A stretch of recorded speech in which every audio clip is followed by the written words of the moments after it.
automatically delete the screenshot after you share it to others on Samsung Galaxy S24 Ultra.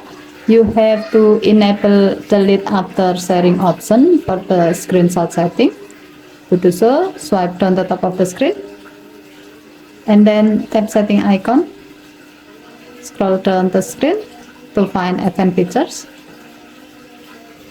Tap advanced features. Tap screenshot and screen recording. Under screenshot section, tap the gray on off switch next to delete after sharing until the switch turns blue to turn it on.